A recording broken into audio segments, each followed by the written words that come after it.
Okay, thanks, Hal. Appreciate it. And thanks for inviting me. I've always wanted to try and make it to one of these conferences. So unfortunately, the first one's virtual, but I have to say, you're doing such a good job with this. The quality of the presentations and the ability to interact. I don't think it really has been diminished too much. I mean, obviously, when you're in the room with somebody, it's always better, but definitely kudos on doing such a good job here. Can you guys see my extremely clean desktop? Right. Wow, that always great. makes people gasp when they first see it. So hold on here. Let me get the slides show up.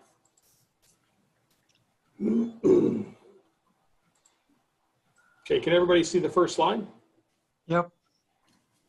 Okay, so the talk I want to give you guys today is actually two parts. The first part is a little bit of a prologue, give you guys a little bit of information and background on Limitless Space Institute, and then we'll get into some of the physics after that. As a number of you know, I've worked at NASA for 19 years, and I had an opportunity towards the end of last year. I was asked to come help stand up this nonprofit Limitless Space Institute, and so after a lot of thought and prayer, I made the decision to go ahead and make the plunge and join Limitless Space Institute. So it's pretty exciting getting a chance to do a lot of things with a little bit more focus. So it's neat to be able to do that. But I wanted to, some of you guys may not know anything at all about the Limitless Space Institute. So just wanted to spend a few minutes giving you the 100,000-foot flyover about LSI. So this is our vision, mission statement for the organization. We're really interested in trying to advance human space exploration beyond our solar system. Obviously, the outer solar system is still very much of interest, but the pinnacle objective is maybe one day enabling the ability to do some kind of an interstellar mission. As part of that, we hope to inspire and educate the next generation to travel beyond our solar system and support the research and development of enabling technologies that support that goal. So, the North Star, that's the thing that kind of gets us up every morning is, as I said, trying to enable interstellar travel by the turn of the century. Ideally, I think everybody would certainly like to see it sooner, but there's just no shortcuts, as we all know from having worked in this domain for a long time, predominantly as an avocation and occasionally as a vocation. There's just a lot of hard work that needs to be done, and as we've seen for some of the previous talks, there's a lot of hard, rigorous, detailed work that's necessary to make any kind of measured or meaningful progress. So at the end of the day, I think I solace myself in the fact that these problems are interesting, and I have fun wrestling with them and thinking about them. So now this slide is just to try and help articulate the physics of things. Everybody essentially knows this, but just to state it clearly, right? When we talk about human space exploration of the outer solar system and onto the stars in timeframes that are compatible with human beings, the distances that are involved, if you wanted to take humans to Saturn, that's an enormous amount of distance. And if you wanted to get humans there in 200 days, you could do a simple calculation to do a 0th order of magnitude in terms of what type of delta V is necessary for that. And it's huge by comparison in terms of anything we've thought of. Getting to orbit is hard at just over 9 kilometers a second, but that's peanuts compared to trying to go to the outer solar system in hundreds of days time frames. So essentially all that to say, we have to have significant improvements in power and propulsion. And so all the talks that have been in this meeting have been solely focused on those types of things. So I know I'm preaching to the choir, if you will, but a lot of people just don't have it straight in their head. And so I've found it valuable to make sure I have this in some of my talks whenever I engage with people that may not be as familiar with the domain as we all are. This little infographic, this is kind of a simplification of the technology trade space. I really liked the chart that Kelvin showed today. I liked the discretization that he had with the different degrees of freedom. very, very clever way of kind of articulating the different aspects. This is a little bit simpler. It's kind of the knothole that we look at things in terms of domains that are of interest to us here at LSI. Predominantly, remember, with the caveat that we're mostly interested in human exploration. We do like the concept of probes and so forth, but to a lesser degree. So that's why you kind of see these three swim lanes have kind of a unique focus, if you will. So kind of going from left to right, this is known physics, known engineering, to unknown physics, unknown engineering. So nuclear electric propulsion is something that we could pursue today.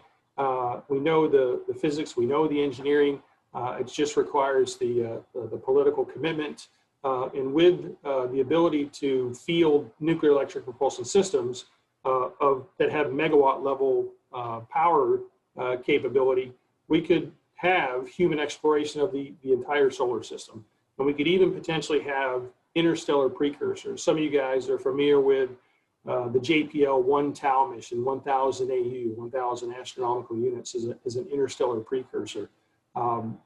Moving into the middle lane, if you saw from the little NEP, there's a little, move my mouse here. Can you see my mouse when I move it? Okay. So like this little red thing, that's the nuclear reactor in this nuclear electric propulsion. These little green cartoons are the engines. If we were to replace the nuclear reactor with a fusion reactor, one envisionment would be some kind of fusion electric propulsion where the fusion reactor is closed and it's just providing power to the system.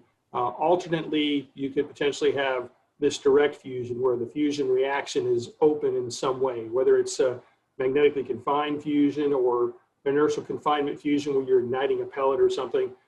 That's more in the direct fusion category. Now the power levels for this are going to be much higher, and so this would potentially enable considerably faster human exploration of the outer solar system. And as you know, Kelvin showed in some of his wonderful charts today, fusion has often been a very primary area of focus for being able to send large payloads to interstellar distances. But the transit times are measured in many, many decades, and maybe even in the century time frame. And again, so this is based that we know the physics here. Some of the engineering is not quite known yet, but I think fusion may be a little closer than what people think it is, based on some of the developments of high temperature superconducting tape. Rebco tape has really, I think, maybe changed a lot of things for magnetic confinement fusion anyway. Now getting into this right swim lane, I think this is where most of us live, thinking about things on the leading edge of physics from a Venn diagram perspective. The physics domain, you kind of have two circles, if you will, and they may, if any, maybe they just touch just a tiny little bit, but you've got one circle that has the word quantum mechanics, that's a standard model for the microscopic, and then another circle that would have general relativity, and that's the standard model for macroscopic. So this Venn diagram kind of tells us that there is maybe a more generalized theory or understanding of nature as we know it. And if we can maybe develop some insights and some mathematics to try and articulate that, then maybe we can find some different clever ways or technologies or approaches that might allow us to do things that we were talking about. And so a number of talks have been firmly in the category of space drives. Excuse me. We've hinted about space warps and wormholes. Those require a lot of understanding of general relativity, negative vacuum energy density, and I think we would all agree this particular swim lane is very much unknown physics, unknown engineering. It's on the frontiers, but it has the potential for a very big payoff. And I think a lot of us just generally tend to be interested in this particular area. And this has the potential to enable fast interstellar. Even having something like a space drive that has some reasonable newtons per kilowatt thrust, it might enable some interstellar missions that are very, very quick in comparison to, say, the Daedalus mission study, taking that large payload to, I think it's Bernard Star. It's about a 50-year transit time. So the space drive certainly have the potential to change the game. Now, in terms of the programs we have here at LSI, we're very heavy on R&D. We have some internal R&D, and that's what I'll talk to you guys about in a few slides. We have some sponsored R&D. We put a solicitation out called Interstellar Initiative Grants, and that's where the Institute is directly funding work for teams where they can maybe potentially shift out of a mode of avocation into more of a mode of vocation. So the hope is that this might help provide some small, modest resources to allow the community at large to be able to bring a little bit more emphasis to the domain, get a little bit more recognition with their home organizations. So just something to try and help make a difference, even though it may be small compared to some. We do want to have university partner. By the way, I can't see the chat. I'm on a different screen here, so I apologize if somebody's typing something. You might just have to speak up.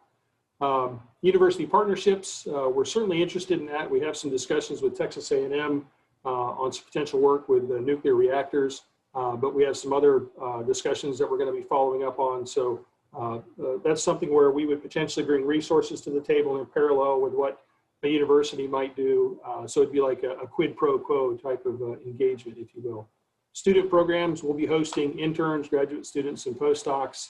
At some point, we do want to have the ability to have summer courses spanning from high school, undergraduate to graduate, even to a point where maybe we would have a graduate course that's 12 to 14 weeks long that would count for independent study in cooperation with home universities that we could sign like a memorandum of understanding with. And then, of course, speaking engagements. Hey, Sonny, question. This is Paul March. Go ahead. Back on your previous slide, where you were divvying up fission versus fusion, why the divide at 25 megawatts? Or, you know, oh, you have 50 megawatts. I thought you cut it off at 25. I've seen Franklin Chang Diaz's commentaries of upwards of 100 megawatts for a fission reactor. Is there some particular requirement that I'm not aware of that kind of says fission only goes up to 50 megawatts? You raise a great point, Paul, and certainly you could probably take any one of these numbers and pick at it a little bit, but I think we would generally agree nuclear is going to carry a lower end of power, and it's probably never going to break gigawatt, to be sure, but it may be on the order of 50 to 100 megawatts, but it has to be so light, right, from the standpoint that the kilograms per kilowatt, it just makes it challenging. Submarines don't have to deal with that. But fusion, I think, has the potential to allow us to get into a whole nother power regime in terms of the kilograms per kilowatt, that it's going to carry the day and maybe get into the appreciable fraction of a gigawatt, if maybe not even breaking a gigawatt. Excuse me. Is that your question? I'm sorry.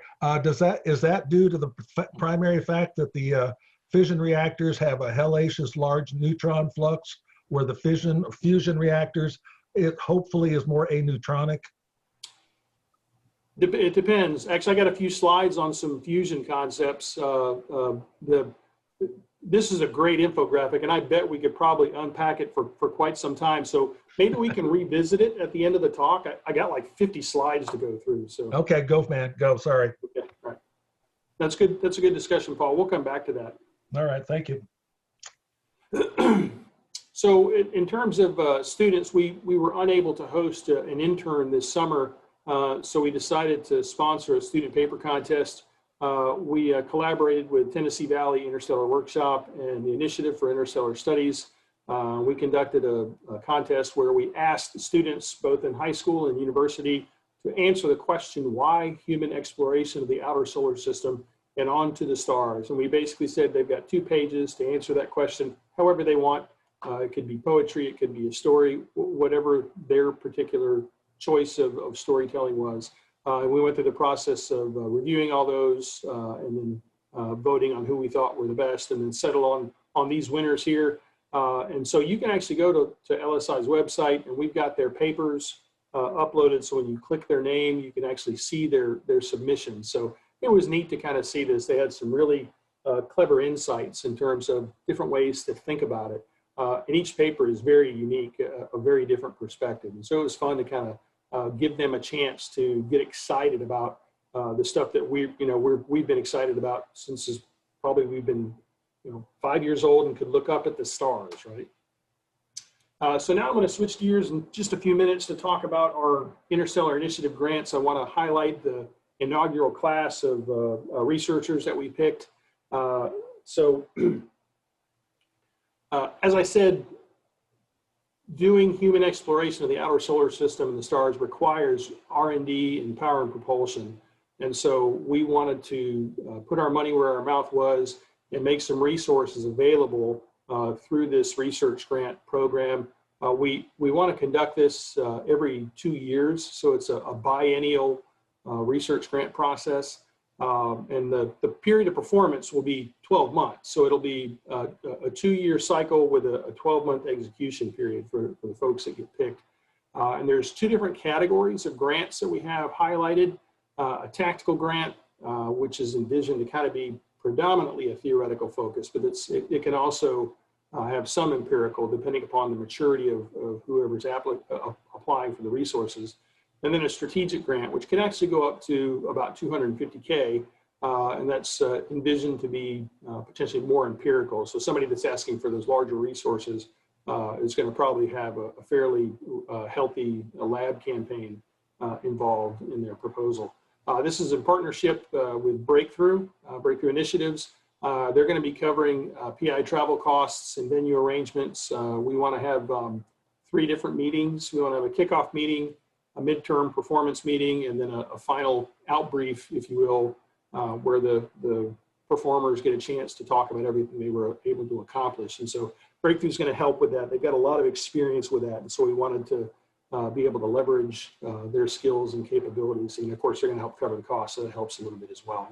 It makes it a little bit more available for the award pool. Texas A&M is coming on board to help us with contract administration and the enforcement of the grants. And so we went through a process where we released the solicitation on May 1st, and then on September 1st, we announced the grant winners through a press release onto the wire. So these are the 9 winners. We have an award to Dr. Phil Lubin at University of California, Santa Barbara. This is associated with his directed energy work.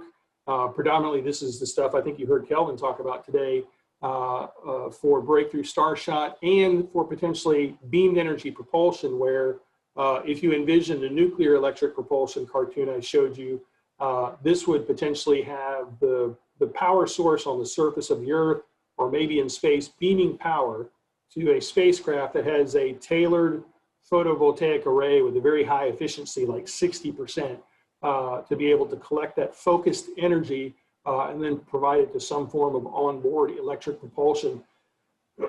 So the beamed energy propulsion has the capacity to have reduced transit times for human space exploration of the outer solar system. And of course, this is the envisioned mechanism behind Breakthrough Starshot, where you've got some large ground station that beams an enormous amount of electromagnetic radiation power to a 5-meter by 5-meter sail that gets to point 2C. So part of Phil's work is he wants to conduct some field tests with some sparse array with some spacing to a beacon to go through and show how the system works. He wants to begin some work on getting ready to try and do an experiment on one of the CLIPS landers, where he would have a lunar phasing beacon that would have the capacity to phase lock loop with a ground station. And the ground station, maybe between 1 meter to 10 meters in diameter, would be able to beam a signal to the spacecraft on the surface of the moon. And the CLIPS spacecraft would have an infrared camera that would kind of look out at the landscape, and it could see hot spots. And so you see in the little cartoon, the red dots would represent the dissipated heat, large footprint. And that footprint will get smaller as the ground station gets bigger and bigger and bigger, to a point where ideally you could have significant number of watts in a 1 square meter array. So you could potentially provide keep alive power for lunar night. Second up, we have a tactical grant for Professor Ray Sedgwick at University of Maryland. This is a fusion propulsion approach. This is uses kind of an E cross B annular confusion scheme. And this is DT fusion, so this is not aneutronic. Paul, I know you had talked about aneutronic. DT fusion is, of course, an order of magnitude lower in temperature, making it a little bit easier. But in this particular approach, Ray is less interested in the neutrons and more interested in the alpha particles. And he thinks he can come up with a viable DT fusion reaction that's primarily focused on the alpha particles that come out of the loss cones of that magnetic field. The ones that come out the front go into power conversion. The ones that go out the back help increase the exhaust velocity of the rocket and provide a high specific impulse electric propulsion system. Oops, sorry. Next up, we have another fusion award. This is a pulsed fusion approach by Professor Jason Casimir at University of Alabama, Huntsville. This has the potential to be low energy, if you will. 100 kilojoules is still a lot of energy, but low energy compared to some of the previous approaches by being a pulse Z-pinch fusion. Jason wants to go through and ignite some small fusion pellets to see how well he can land on these little puddle plots. If you're to the left of these lines and these domains, that has a physics coefficient of performance of 1. So it's definitely of significant interest. And so we're going to provide them some resources to conduct some experiments to explore this trade space. Next up, we have Kelvin Long. You heard him give a talk this morning. He is very interested in fusion, has a lot of experience in this domain. He wants to write some fusion analysis code that goes through and assesses the fusion performance of spacecraft, specifically having a good amount of detail in terms of modeling the actual fusion ignition process of the fuel pellet. So this is an inertial confinement fusion process. And so he can use this code to assess new concepts that come up from the community. And also, more importantly, he can also look at some of the previous approaches that have been detailed in the literature and look at them with this higher fidelity tool and assess how accurate they were in some of their predictions. This is the last fusion proposal that we funded. This is from Helicity Space in partnership with the University of Maryland, Baltimore County, and Caltech. This particular research project, they also have a grant with the Department of Energy and a partnership with, I think it's Los Alamos National Laboratories. So there are multiple partners helping cover some of the different costs of the systems. This particular scheme, I'm going to use some words that were definitely new to me, and so they'll be new to you. I'll try and help provide hand puppets here. If you look at this right picture here, this is a plasma plectoneme. And so plectoneme is just meant to be this helical arrangement where they have these gun sources that they've developed that initiate a helical plasma tendril. And so the thought process is they have several of these that ignite a plasma and they combine, and in the process of magnetic recombination that heats the plasma. And then there's this external magnetic field that undergoes a special compression process akin to a peristaltic compression process. So there's peristaltic, that's like when you think about a pump system you may have seen in the hospital that pumps blood for a patient. There's a little cam that rotates and squeezes a tube, if you will, that helps move the fluid. So there's no pump directly in contact with the fluid, but there's this external compression process. And so the peristaltic magnetic nozzle is the piece of the project that we're helping to cover some of the experimental costs. Next up, we have a solar sail. This was a very unique proposal from Professor Richard Norty at Delft University of Technology. They've done some work pioneering the development of photonic crystal materials. Now, the beauty of this is that this material has the right areal density or close to the right areal density that's needed for something like breakthrough starshot. And so that's really encouraging. And there's a number of appealing things here. You know, they've started to pioneer the process. You can see that small salt grain size sail. They've pioneered the ability to make very large versions of this up to about 5 centimeters. So part of the research they want to do here is they want to integrate this specific feature that allows the sail to have some features that stand up. And then this allows the sail to be highly reflective across a long wavelength of light. So this allows it to tolerate the relativistic shift as it's going from initial speed to 20% the speed of light. So we're going to fund them to do some work there. Now we're getting into the space drives. This is the area that we're probably most interested in. We're funding Professor John Bush at Massachusetts Institute of Technology to do some development work on his hydrodynamic quantum field theory. John Bush is interested in pilot wave models. He's done a lot of work with walking droplets. I'll show you a video in just a second of something like that. But his viewpoint is actually not totally dissimilar from ours. From the standpoint, he thinks that there's a potential medium that helps kind of explain some of the stochasticity that we see in our quantum measurements, and is in the process of trying to explore some of his ideas in the relativistic domain. He's derived the Klein-Gordon equation, and he wants to try and understand the dynamics of this field, and there may be the potential to generate a force by pushing off of it. So he wants to understand what type of magnitude that might be. This is another space drive proposal from Charles Chase at Unlab in partnership with Technion Israel Institute of Technology. They want to conduct some work studying asymmetric potentials. They want to do some analysis of different materials and different physical implementations of these asymmetric potentials. Their early numerical work suggests that you might be able to generate forces that are of interest for space exploration. So they want to just try and see how well they can optimize this in the process of trying to prepare to conduct a test. And this is the final one from Professor Remo Garantini at University of Bergamo. This is a proposal to study wormholes. Remo is well published in this domain, has a lot of papers in the literature.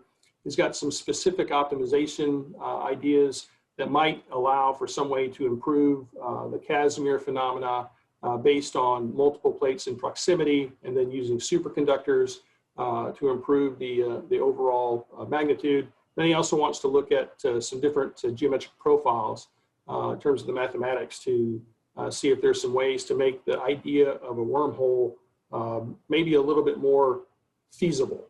I don't want to say anything about plausible yet, but it'll be some interesting work. Okay, so now I'll switch gears and talk about some of the stuff that we're doing internally. So this is kind of the title of the talk, if you will. Thank you for your patience as I gave you a quick overview of LSI and some of the work we're funding externally. This is some of the work that we're doing internally. Some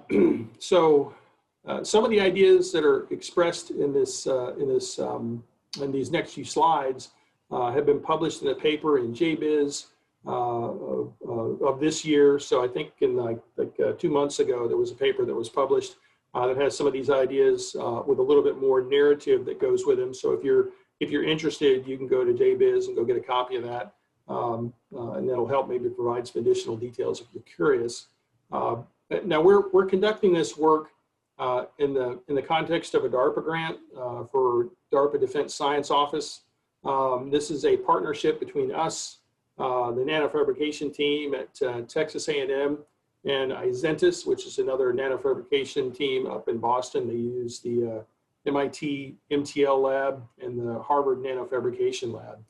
And so we want to go try and explore some potential implications of the dynamic vacuum model that may have some relevance to power and propulsion. And so we see a couple cartoons there of some Casimir cavity concepts. The gold plate, the gold surfaces represent the sides of a Casimir cavity, and then the little red pillars kind of represent some potential instrumentation we would like to put in there. There are a couple dimensions so you can kind of see generally what we're thinking about. These are not to scale, obviously, in terms of the relative scaling of things. So the gap is on the order of 4 microns at the smallest separation. And the plates are actually pretty big by comparison. So if we drew them to scale, it'd be a little bit hard to see the details. We're envisioning something along the lines of 40 microns by 40 microns. Now I'll talk about the specific function of each one of those designs here in just a minute. But what I want to do is I want to back up and talk just a little bit about the dynamic vacuum model, just purely in the scientific perspective in terms of some of the things that we're thinking and the unique points of view that we're bringing to the table and what we're doing to try and explore if those are right or if those are wrong. So our viewpoint is we maintain that the quantum vacuum is a dynamic medium. I think Jose had mentioned something earlier. We have a unique perspective on the quantum vacuum. And so we think the quantum vacuum can vary spatially and temporally. And so as a result of that, if the quantum vacuum can vary spatially and temporally, then that means as a medium, it can sustain longitudinal wave modes. So that might make you think of sound waves, but the frequencies are much, much higher. It's not the audible range, if you will. But the main corollary is if that's true, if this medium can support longitudinal waves, then that means that the internal constituents are capable of interacting and exchanging momentum. So that's very important, especially from the context of ever hoping to manifest some kind of a space drive that wants to try and interact with this medium in some manner. Now we've had some pretty good success to date in modeling the hydrogen atom. We'll show you some of those results. But we maintain that we think acoustic resonances in the quantum vacuum are directly responsible for atomic structure. So let me say that a little differently. We think atomic orbitals are acoustic resonances of the system, right? So the s orbital, the p orbital, the d orbital, and the f orbital, those are all acoustic resonances in this dynamic vacuum medium that exists around the nucleus, or the proton, if you will, just speaking about hydrogen for a moment. Now, in terms of the zoology of different physics concepts that are out there, we fit closely to the pilot wave camp, if you will. So we're a non-local hidden variable theory. That's the formal long term, if you will. And so pilot wave theories are predominantly a family of realist interpretations of quantum mechanics. And they maintain that statistical characteristic that we see in the process of looking at our quantum mechanical observables is just simply because there's a lack of deeper understanding of a more fundamental set of real dynamics that's going on in some way that we don't fully understand. And so that little video that was going on there, that's a video that was put together by John Bush. This is detailing his walking droplets work. So that was a little video of a silicon oil bath. That droplet there is a little less than 1 millimeter in diameter, and the system is vibrating in the vertical sense at about 60 to 70 hertz, so the droplet persists. Now, if you look at that droplet, now this bath has a cylindrical well, and if you look at that droplet from the top and colorize its path based on its speed, you can tell where it wants to be and where it doesn't want to be. And so while individually these lines might seem completely random, over the long run, right, the statistical average of this stuff over the long run, that is a probability distribution that is identical to an electron trapped in a quantum corral. So here you have a really nice manifestation of a large classical system manifesting a quantum mechanical characteristic in this mode of something reminiscent of a pilot wave concept. So, and that's why John Bush has been so interested in this, because this is providing a lot of ways to explore what this might look like and trying to flesh this out in more detail. So we did some work in 2018, 2019 for a prior DARPA grant. And as part of that work, we wanted to go through and more rigorously establish the precedents that atomic orbitals can indeed be viewed as acoustic resonances in some kind of dynamic medium or dynamic vacuum, if you will. And so we went through the process of deriving the acoustic wave equation from the Schrodinger equation. And so I'm gonna go through the next slides fairly quickly. I'm not going to go through everything in minutiae detail. This is published in Physics Open.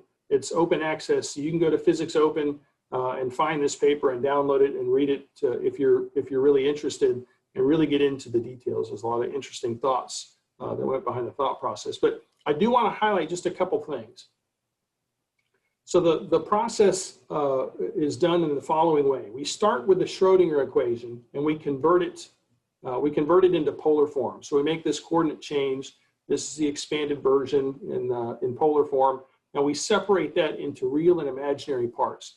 Now, one of the things that's interesting to me is that you see this term here that is the del squared r. That is a curvature term in the amplitude of the wave equation.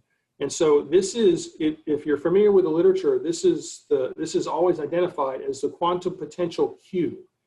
And so some people have expressed the fact that they don't like the idea of the quantum potential, but I don't think they understand that it's not something that's ad hoc added to the mathematics.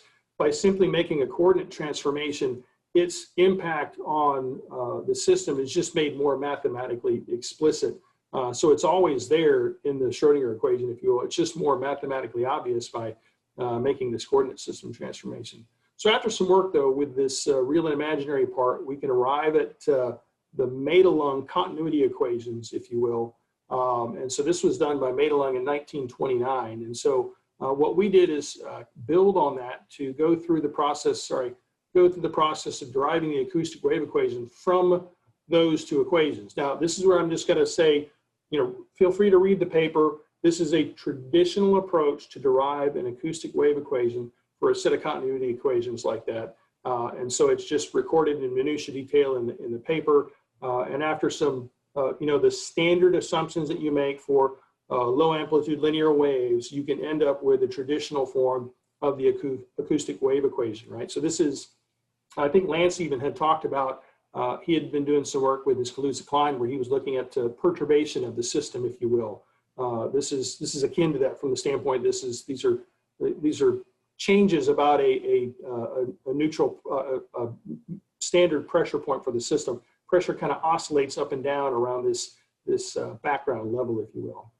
And so by doing this, right, we now have a more rigorous defensible position to state, from a physics logic perspective, to say that when we claim that electron orbitals are acoustic resonances in the quantum vacuum, we just derive the acoustic wave equation from the Schrodinger equation. So it's almost like, why shouldn't you expect that they would be acoustic resonances? Because you just showed that mathematically. Now, the thing that's interesting is that by deriving the acoustic wave equation, now in order for us to solve for the eigenfrequencies of the system, we have to provide a density field and a velocity field. So that specific point is important from the standpoint that the Copenhagen interpretation would not allow us to really kind of ask that or demand that of ourselves. So this is kind of setting the stage for a point I want to make here in a couple slides. So this goes through and shows we derived a density field and a velocity field for the hydrogen atom. We modeled those in COMSOL. We actually did some work in 2015, but this is some work we redid after more rigorously defining the density field. And we showed the frequency observed in COMSOL for all the primary quantum numbers, 1 through 7 for the hydrogen atom. And in some cases, we were very, very close to the expectation value. And not only that, we do see the PD and F orbitals, right? Those are just natural acoustic resonances of this particular medium, and they have the right frequencies that you need for those particular orbitals. Now, one of the things we wanted to do as part of doing this work is we wanted to expand our modeling capability. We wanted to see, since we were successful with the single hydrogen atom, could we potentially expand the technique and start to look at things that would be more in the lines of chemistry, if you will? Can the same mathematical framework be expanded to start to look at molecular systems as opposed to just single atoms? And so we went through and derived a density field for a two hydrogen system and a velocity field for a 2 hydrogen system. And then we modeled those in COMSOL and looked for the target frequencies. And the frequencies that we found for you can see the frequency response curve here for the system. This is the linear version, and this is the log version. These two frequencies right here are within a couple % of what the target resonance frequency is for molecular hydrogen. Now we did want to try and push as hard as we could, so we did look at a proton. We wanted to try and understand, can we even take the Woods-Saxon potential that kind of represents what's going on in the nuclear domain, and at a very cursory level, could we maybe assess that and see, do we see some encouraging results that this technique could even potentially be adapted to go into the nucleus itself and try and start to explore the nuclear domain as well as the electron cloud and molecular chemistry. So we took the Woods-Saxon potential and we actually created 2 different models. So we had two different density fields and two different velocity fields. There were a couple of things we weren't quite sure about, so we wanted to model both of them. In the process of looking at the acoustic resonance for the system, these two pictures show the acoustic resonances that were very nearly exactly the frequency we were looking for. And then the size of the acoustic resonance is very, very similar qualitatively, I can say. When we look at some analysis from lattice quantum chromodynamics that was published in Nature last year, you see this pressure distribution for the proton. There is this confining pressure ring that exists outside the proton at this size regime, and you see that qualitatively we have an interesting feature that has some similarity to that. Now, this is still early. There's a lot more work to go do here, but it was just at least interesting that the frequencies were very nearly spot on, and the sizes were at least, this was encouraging, but this is not rigorous or done by any expectation. So what, who cares, right? This is just a bunch of science right now. I think from the science logic perspective, as I said earlier, being able to derive the acoustic wave equation from Schrodinger, that allows us to more strongly make the claim that electron orbitals can be viewed as acoustic resonances in this system. And if that's true, an acoustic oscillation requires that whatever that medium is, we haven't specified it yet, but whatever that medium is, it has to be able to sustain spatial and temporal variations to be able to be made manifest. And more importantly, from a space drive perspective, the internal constituents have to be able to exchange momentum. And so that means that maybe we can also exchange momentum with that medium as well. Now, I said that having the acoustic wave equation required that we specify the density field and the velocity field for the system to be able to be solved. And so oftentimes when you talk about the pilot wave concept versus the Copenhagen interpretation, it's discussed in the context as being an ontological discussion, meaning that both interpretations make the same predictions universally. So it doesn't matter which one you pick. One person likes chocolate ice cream, another person likes vanilla ice cream. But because we had to specify a density field and a velocity field, that's something that the Copenhagen interpretation would not require us to do, and point of fact, would not allow us to specify. So that may mean that this is becoming more of an epistemological discussion, meaning that this is, the Copenhagen interpretation is very successful and capable, but it's like special relativity. It covers most of the domain, but it doesn't quite cover everything.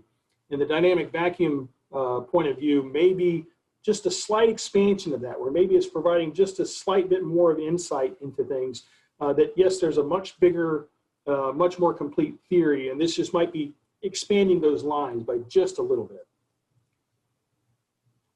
Now this next part, I don't always talk about this, but because this is a group that likes to speculate and think about things, I did want to share this thought process. Sonny, could I ask a quick question? This is Lance. Go ahead, Lance. Just before, since you were going to a new topic, let's see. Could you go back one slide? I'm sorry. Yes.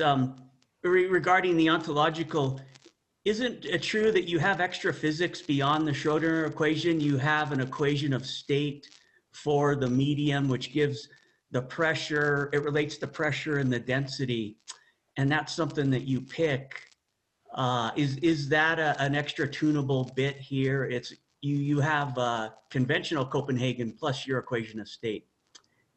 Yes, in point of fact, that's actually an area that we really want to do a lot more work. We really want to try and understand the dispersion relationship for this medium. We don't feel we have a good handle on that yet. That's some work we're making some assumptions to be able to conduct the modeling, but we really want to go through and explore that a lot more. That's a tunable part of your theory. Would that be fair to say? Sure, correct. Okay, thank you. Thank you. So this next couple slides, this is somebody else talking, or am I just echoing? Okay. is gravity emergent, right? We've speculated from time to time that maybe gravity is a hydrostatic pressure gradient in this dynamic vacuum, just at very large scales. And then that may be what we perceive as a gravitational acceleration. I think Lance had a couple of really nice charts, had great terms in there that I was just like, oh yeah, look at that. That's you know, hydrostatic pressure gradient in his system when he was talking about the scalar field. But we certainly can't say this with any strength or confidence yet. You know, none of this work has been published in the peer-reviewed literature. But I'm presenting it just from the standpoint it's as cognizant folks, it would be good for us to discuss.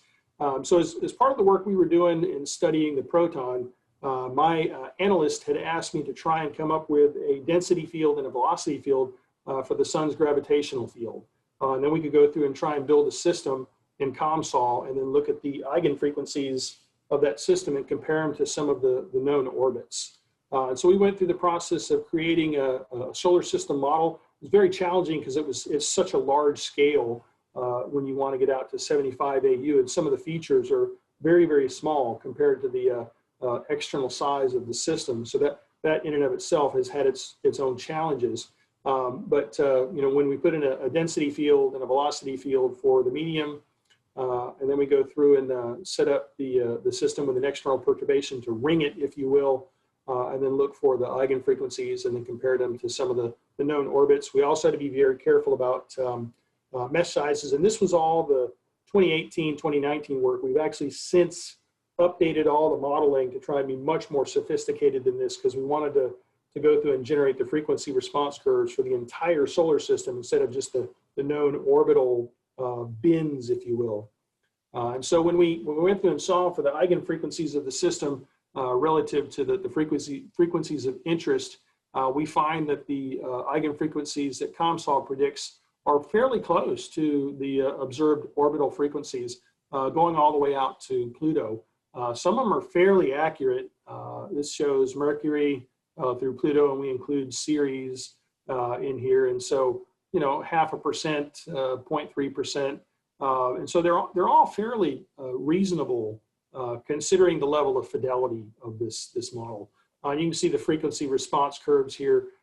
One of the things to highlight is that there are additional record grooves, if you will, that are potential additional possible orbits. So this is I think what this is potentially saying is that orbits may have the potential for soft quantization. I don't want to say hard quantization, but there may be a tendency for a system that once the planets start to form in specific grooves, you know, their pressure response curves, if you will, influence which record grooves get preferred. And so a system may have a set that kind of rise up as the preferred record grooves for the dust to collect in. And so at some point, you know, well, right now what we're doing is we're doing a study of the entire solar system from Mercury out to Pluto, but that requires cluster computing. You can't do that on a single system.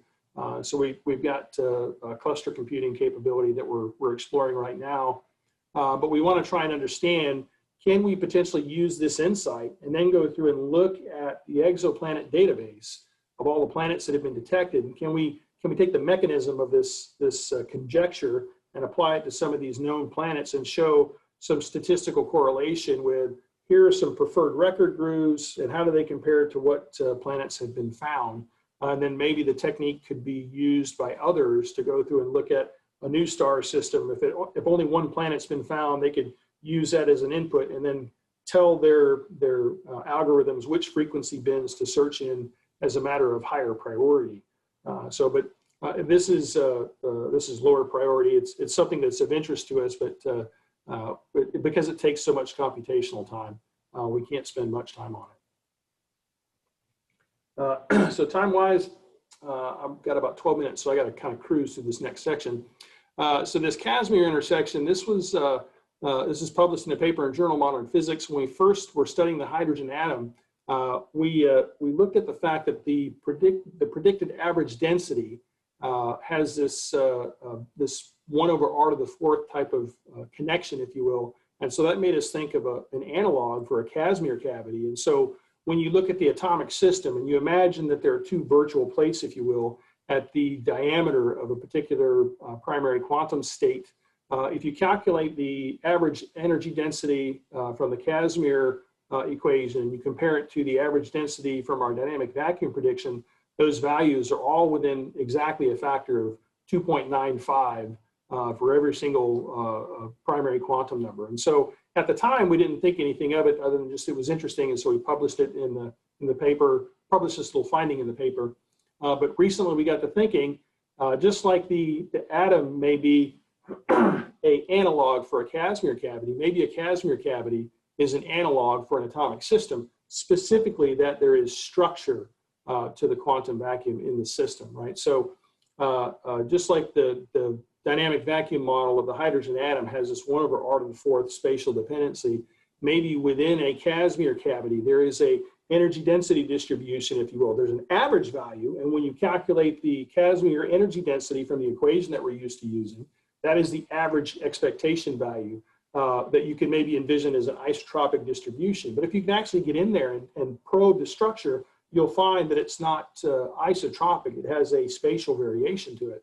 And so with that understanding, we came up with an equation that helps us predict that there may be a non-zero, very small but non-zero electric field that may be made manifest in a Casimir cavity due to potentially polarization of these vacuum fluctuations. So that's what leads to the Casimir cavity experiments that I showed you in the cartoons. So this first one is an attempted experiment to try and measure the magnitude of that field if we have a cavity that has these dimensions, 4 micron separation with a 40 by 40 micron set of plates. You might be able to measure 0.7 millivolts from a single cavity, but you'd only be able to do that for 0.2 microseconds. And this is assuming the impedance of the oscilloscope is 10 megohms. So in order for us to be able to measure this at some time frame, we might be able to detect, if we have several thousand of these cavities, we might be able to measure a voltage decay to zero that lasts just around a millisecond. So the purpose of this experiment would be to try and confirm that vacuum, that structure in the quantum vacuum, number one. Number two, that it's being made manifest as a result of a polarization field. So there's two objectives in that. Now the second one is a permutation of the first one. So the first one was case one, this is case 1A, where instead of having both of the plates be statically mounted to a substrate, we want to preserve the ability for one of these plates to actually be able to move. And in this particular experiment, we could go through and energize those pillars, the red pillars that you see in the gap, to some value a little bit higher than what we would expect if they were just at whatever the field is naturally. And we might be able to increase the magnitude of the Casimir force. So this may be providing a mechanism to increase the magnitude of the negative vacuum energy density that's appearing in the cavity. And so the design that we're kind of looking at to potentially implement as part of this approach is to adapt a Casimir cavity on a chip, if you will, that MIT did, where they measured, this little picture here shows a picture of their nanofabrication here, where you've got this Casimir cavity, there's a blue line, a red line, that's the cavity. And we would envision adapting this design where we would put some pillars in this gap and provide channelization capability where we could maybe measure, we could energize that gap with a non-zero field, if you will. This next one, case 2, this maybe has the potential to generate a longitudinal wave pulse.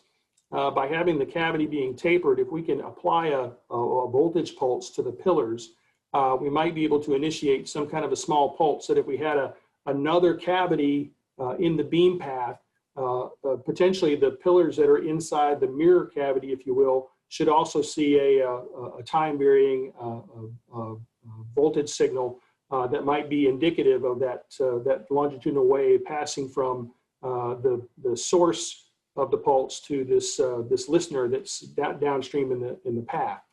Slight difference here is the draft angle is not very big. It's only about 6¼ microns on the back end, 4 microns on the front end.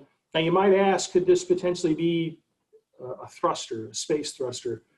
This would not be very good as a thruster. The newtons per kilowatt, this is no better than a photon rocket. So this is not envisioned to be something that would be useful for in-space propulsion, but it still might be a very interesting scientific apparatus to try and go through and prove that you can generate some kind of a longitudinal wave in the quantum vacuum field and be able to detect it in a chip that's downstream. So here you show, if we had a 640 by almost 426 array of these cavities, if we apply a voltage of about 40 millivolts with a total current to the entire chip of about 250 milliamps, it'll generate 33 piconewtons. So this is not a thruster, but we could potentially detect a voltage change in a chip that's downstream from the source. Now, if we apply an external magnetic field that's orthogonal to the system, now that the orientation of B is not meant to imply anything from a charged particle perspective. We're just trying to change the pressure gradient by applying the orthogonal magnetic field here. But we're trying to apply it in such a way that the vector has very little impact in that particular context. We're just trying to work on the magnitude of the pressure gradient, if you will. And so by doing that, we can potentially increase the newtons per kilowatt of this kind of a system to a point where it may start to become useful for in-space propulsion. So for this system with the same type of layout of 640 by 426 array of cavities, we may be able to generate 30.7 nanonewtons. So we've gone up 3 orders of magnitude by applying this external magnetic field, and the power is effectively the same. So the newtons per kilowatt are 0.003 newtons per kilowatt. So this is an order of magnitude below a Hall thruster. So it's still not competitive with a Hall thruster, but it's at least potentially getting in the zip code, if you will. So this might be an interesting permutation of an experiment to try and go conduct. Now, in terms of manufacturing, making these things is kind of hard. And I know I got 4 minutes, so I've only got like 2 more slides. Making these things is pretty challenging. We're definitely on the leading edge of nanofabrication. You kind of see a bifurcation of the Isentis team up on the top, and then the Texas A&M team on the bottom. We're working to develop the etching process to try and realize a large number of these plates and pillars on some silicon oxide wafers using deep resistive ion etching. So here you see some of the latest results where the thickness of these walls here, that's 0.7 microns thick. Here's a little paramecium for size comparison.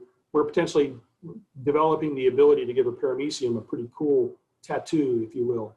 Now the bottom stuff here is the Texas A&M team. They have a nanoscribe 3D printer. It has the ability to print very, very tiny stuff to amazing precision. And they've also been developing the process to metalize these surfaces. So that's another pioneering thing that's getting done. Nobody's really looked at doing metallization of this type of stuff. So a lot of interesting efforts going on to try and develop the ability to realize these types of experimental concepts and be able to try and conduct some experiments at some point. Hopefully after we finish with the 18 months worth of work, we'll be well prepared to go through and conduct a rigorous test of this type of stuff. Now, when I was going through, this is my last chart, when I was going through the literature search, I was very intrigued to find this technique detailed in the literature called Worldline numerics for calculating the Casimir phenomenon. So this is an adaptation from quantum field theory, string theory specifically, of evaluating, in effect, Feynman path integrals. You see here on this little animation on the bottom left here, this is representative of a scalar field vacuum fluctuation. And so you go through this, there's a numerical algorithm technique that you use to apply a full ensemble of these statistically generated fluctuations. You scale them based on the energy level, and you go through and you can take a system where you've got, you see from the pictures here, this would be like a plate system or a sphere plate system, or even a plate blade analysis. And you can go through and calculate the energy density distribution in the system using this technique. And the interesting thing is this shows structure. There's structure in this negative vacuum energy density distribution in the system, number one. Number two, it extends out into free space. That's pretty interesting. Not only does it extend out into free space, but it actually extends into the materials itself. So if you if you look at this little cartoon right here, let me look at the blown up one. This shows our algorithms on top of the stuff that's published in the literature. This is for a plate system. That's the higher line. This shows the distribution of negative vacuum energy density in the system. And there is a plate sphere system. But in both cases, you see the perturbation of the vacuum system expands into the material itself, right? And so that was a kind of a double interesting find. Number one, that this technique predicts spatial distribution to the negative vacuum energy density as a result of these plates. So this is a dissimilar technique. You might even say it's maybe a distant cousin, if you will, because it is predicting this spatial variation. So this gives us a lot of confidence that our conjecture that the quantum vacuum varies spatially is potentially on the right track. But we think that the temporal is the additional piece that helps us very firmly explain atomic structure. Now, I'll finish with the one thing. The neat thing about this approach is it can analyze any generalized geometry. It's a very, very powerful technique. You cannot use PFA to analyze a blade plate system. It will not analyze that system, whereas this system will handle that or anything else you can throw at it. The only downside is it is an absolute numerical monster. It'll bring any kind of computational system you have to its knees. You have to have HPC capability to be able to do this. So that's it. It's 33 seconds over, sorry. That's perfectly fine, Sonny. I believe that Jose may have a question or two for you. Jose? Thank you. Can you hear me? This is Jose Rodal. Sonny, your first slide was a warp drive. And I remember from years ago, your great paper presentations on reducing the amount of energy that was required for the Alcubierre drive, right, from a humongous size to a much smaller size, I think even like of the size of the Voyager.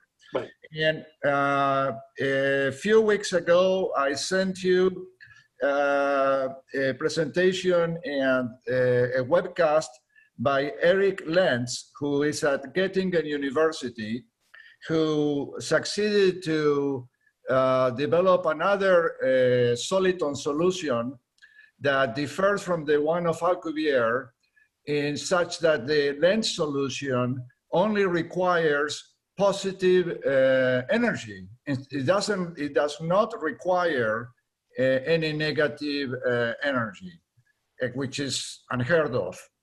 And this is, to me, sounds really striking. Now, the amount of positive energy that Eric Lentz needs for this particular configuration of the soliton that he came up with is still about 10% of a solar mass because he uses a similar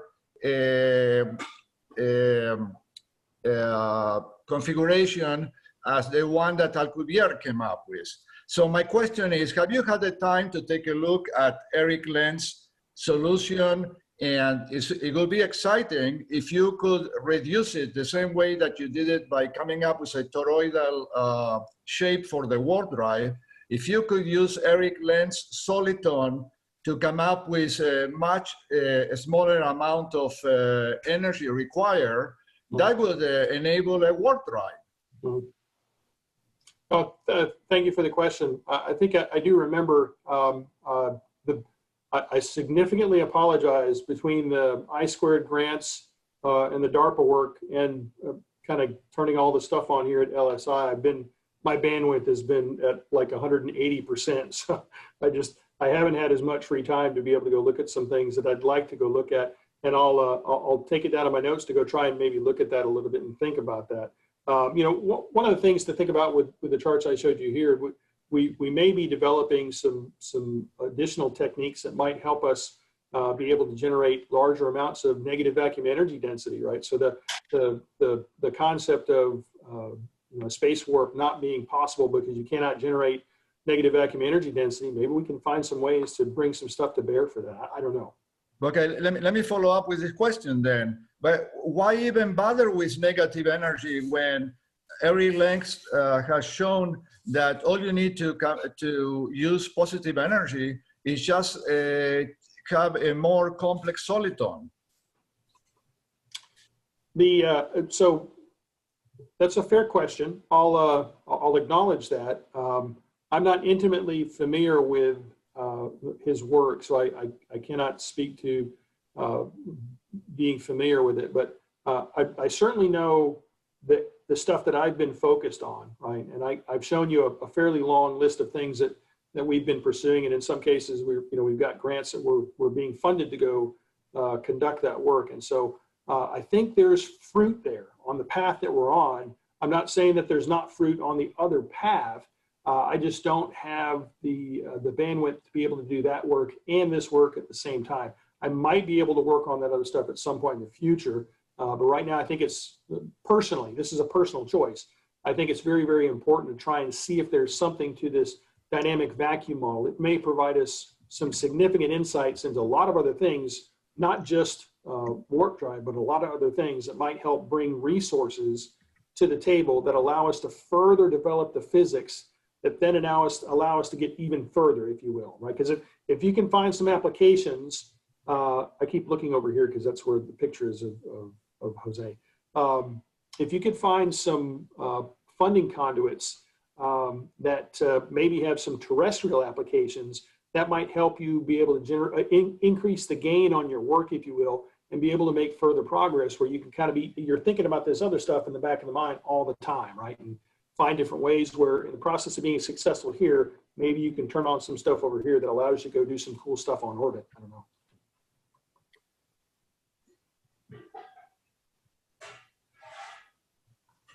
Are there any, Lance, did you have a question?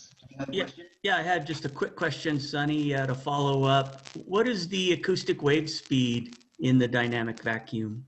It varies, and that's part of the question of the dispersion relationship, trying to understand all of those dynamics. We made some specific assumptions that the longitudinal wave speed approaches C as the density approaches the nucleic density. And that tends to comport with the fact that the wave speed, the sound speed, when you get to the Bohr radius is not too dissimilar from C divided by alpha. So it's limited by the speed of light. It varies as a function of density, and its maximum longitudinal wave speed is 3 times 10 to the 8 meters per second, when the density is around 10 to the 17 kilograms per cubic meter. Okay, thank you. It's if you go to the Physics Open paper, you can see the explicit relationship, and you can plot it out for yourself. Okay, thank you. Hey, Sonny, this is Greg Mahalik. Good to hear you. Yes, sir. I was wondering, and this may not be a valid question, but I'm going to ask it anyway. With your reference to acoustics and resonance frequency, or not frequencies, but just resonances, how does Doppler effect play a role when you have moving charges that are at some sort of acoustic resonance, or if acoustics is a responsible phenomenon for what we're seeing? How does Doppler effect play into that? That's a good question. It's interesting. As part of the work we were doing for DARPA, we were in the process of going back through the wave equation derivation process and looking at some of the assumptions and potentially showing that you can get to the point where you derive the Klein-Gordon equation. And so found a nice paper in the literature from the 70s with some folks working at variable density mediums doing just that in the literature. And so that was very, very encouraging. And we were in the process of working on that. And then I found out that John Bush has also been looking at that, and he's actually already derived the Klein-Gordon equation. I gave a talk at MIT in January, and when he looked at that density, 1 over r to the 4th density, that kind of motivated him to go down this path. And so that's what allowed him to derive the Klein-Gordon equation. So what does that mean? That means that that's a potential relativistic representation of all of that. And so that might elegantly answer that whole question, right? That by having the Klein-Gordon equation, you've made the system relativistic, right? In effect, you've basically, any solution for the Dirac equation is part of the solutions you have for the Klein-Gordon equation. Are there any other questions for Sonny? Yeah, I have another question, if I can, if I may. Go ahead, Jose. So, Sonny, is the soliton approach that you advocate a deterministic theory like the one of Bohm? The one of Bohm, B-O-H-M, is this? Oh, yeah. Sorry. Yes. Yeah. Sorry. Yeah. So this is a pilot wave theory, and so when I went through the derivation of the acoustic wave equation, I did highlight something with that kind of a statement in mind, if you will. When you talk about pilot wave, right? And I would almost say let's use de Broglie-Bohm, because de Broglie was the first one to come up with it. But so basically by doing a coordinate change on the Schrodinger equation, the quantum potential is there. You make no assumptions for the quantum potential to appear. It's there. Del squared R over R is just a result of doing a coordinate transformation. It just makes it mathematically explicit. So in terms of it's almost like, in my mind, pilot wave is just unavoidable, right? So your answer is that you are using a deterministic theory. Absolutely, yes, absolutely. Okay. We think so like the probability density for the primary quantum number n is equal to 1. You know, the probability density is just a specialized point of view in the context that it is a normalized pressure tensor. So there's actually dynamics going on there. We're just simply fuzzing that over by normalizing the pressure tensor and making it this probability density. Okay, a follow-up question. Bush worked at MIT. Is he also advocating a deterministic approach like you are? Yes. He's interested in the pilot wave, and some of the specifics of his work is he's been doing a lot of work to try. Now we have unique models, to be sure. He has his modeling approach.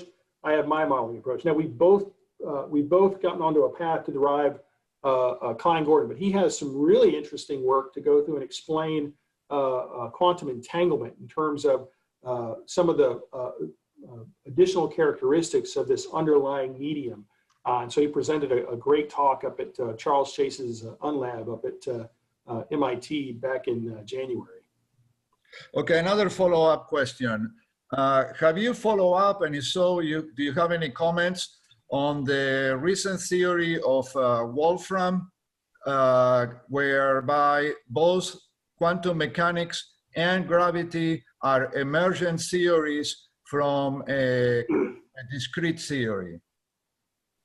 Yeah, I have seen. Matter of fact, so I gave a presentation where Stephen was in the audience, and we had some conversations over lunch. So I don't think Stephen Wolfram is an advocate for pilot wave.